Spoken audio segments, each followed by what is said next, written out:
ঘরোয়া স্বাদের পটলের রসা এইভাবে একটু বানিয়ে দেখুন, খেতে দুর্দান্ত লাগবে। গরম ভাতে আর কিছু লাগবে না। নমস্কার বন্ধুরা, সানভি চ্যানেলে সবাইকে স্বাগত, অনেক অনেক ভালোবাসা। আজকে আমি বানাবো পটলের রসা। তার জন্য আমি 4 পিস আলু নিয়ে নিয়েছি, 250 গ্রাম পটল নিয়ে নিয়েছি। পটলের ছালগুলো ছাড়িয়ে নিলাম, মানে আমি পুরোপুরি আর কি ছাড়াবো না পটলের রসা বানাতে গেলে।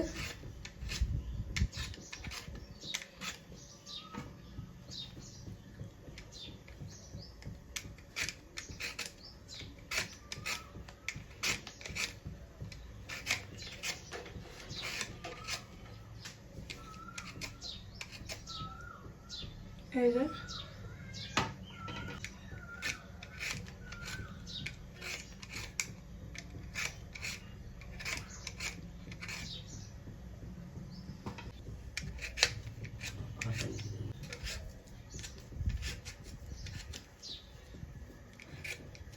আলুটাও ছাড়িয়ে নিলাম।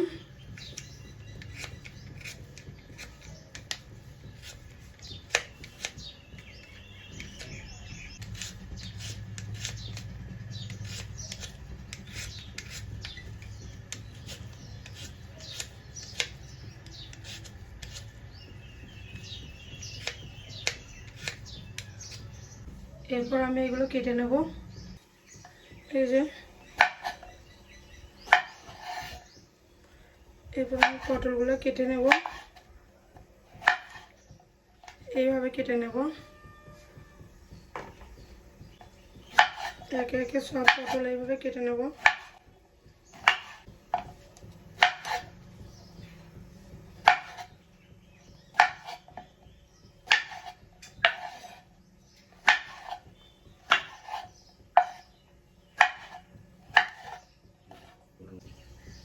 এই যে পটল কাটা আমার হয়ে গেছে। এরপর কেটে নেব আলু।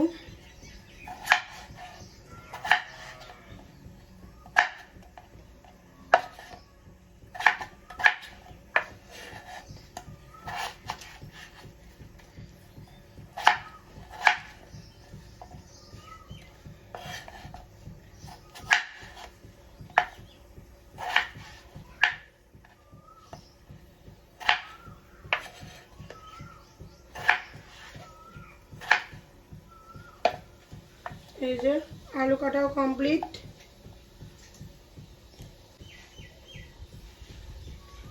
পটল আলু কাটা আমার কমপ্লিট হয়ে গিয়েছে। এবার পটল আলুগুলো আলাদা আলাদা করে একটু ভেজে নেব। এবার কড়াইয়ের মধ্যে দিয়ে নিলাম সাদা তেল। তেলের মধ্যে দিয়ে নেব সামান্য হলুদ। এই যে কেটে রাখা পটলগুলো ফেলে দেবো।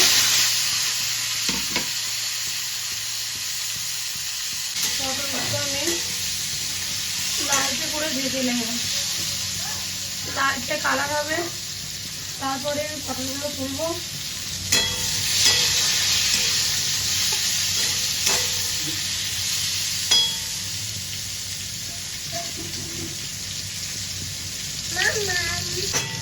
পটলগুলো আমার লাল করে ভাজা হয়ে গেছে, আমি এগুলো তুলে নেবো। এবার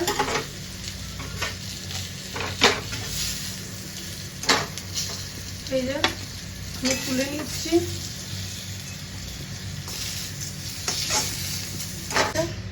আমি তুলে নিয়েছি। এবার ওই তেলের মধ্যেই কেটে রাখা আলুটা ভেজে নেব।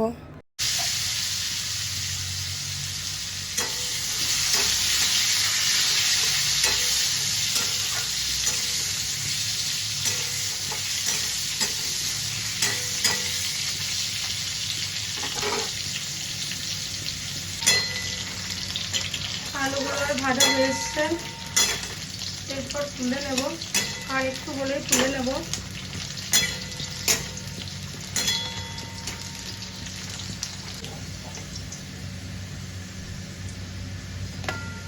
আলু আর পটল ভাজা আমার রেডি হয়ে গেছে।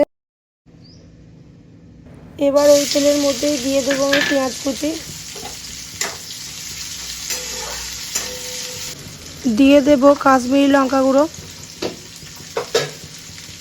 পেঁয়াজের উপর কাশ্মীরি লঙ্কাটা দিলে তেলটা খুব সুন্দর ছাড়ে মশলা থেকে।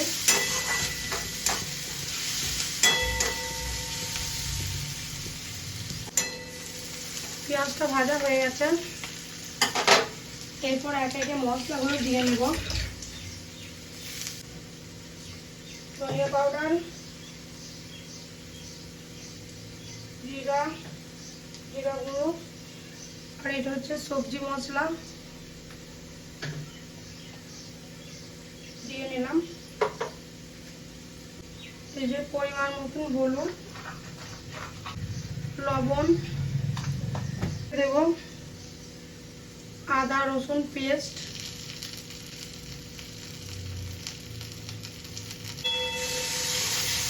একটু নেড়ে নেব।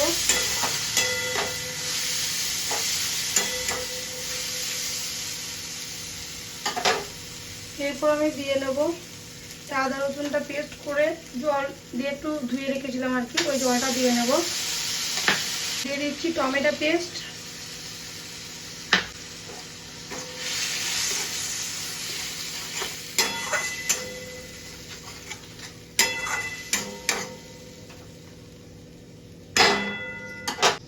এর মধ্যে দিয়ে নেব কেসুরি মেথি।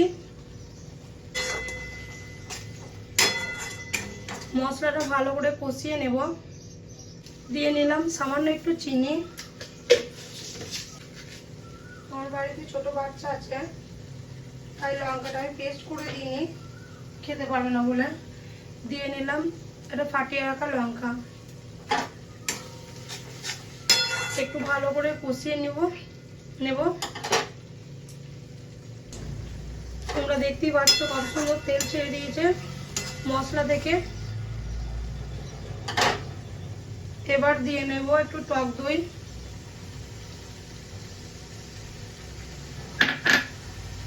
টক দইটা আমি ফেটিয়ে রেখে দিয়েছিলাম।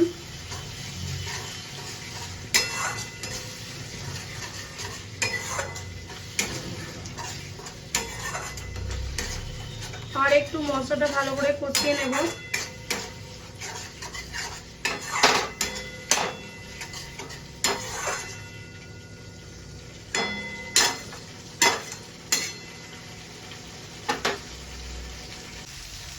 তেল ছেড়ে দিয়েছে খুব সুন্দর। ভেজে রাখা পটল আর এদিকে আলু আমি দিয়ে নেব।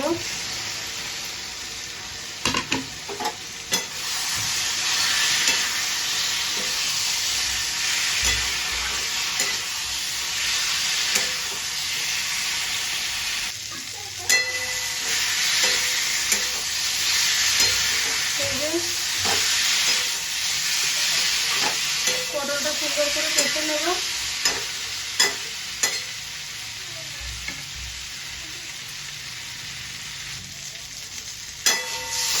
পটল আলুটা আমার সুন্দরভাবে কষা হয়ে গেছে।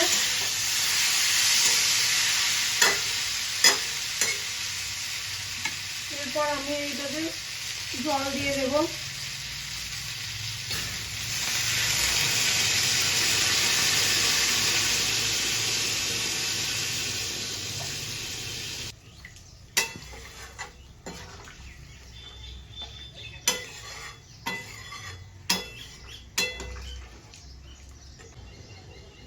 ঢাকা দিয়ে নেব।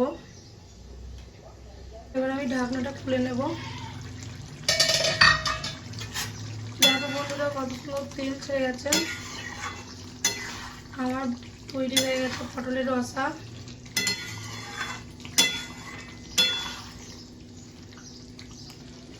এরপর আমি এটা নামিয়ে নেব। পটল আলুর রসা আমার রেডি হয়ে গেছে। আমার এই রেসিপি যদি তোমাদের ভালো লেগে থাকে লাইক কমেন্ট সাবস্ক্রাইব করে পাশে থাকবে, আর পাশে থাকা বেল আইকনটি অন করে দেবে।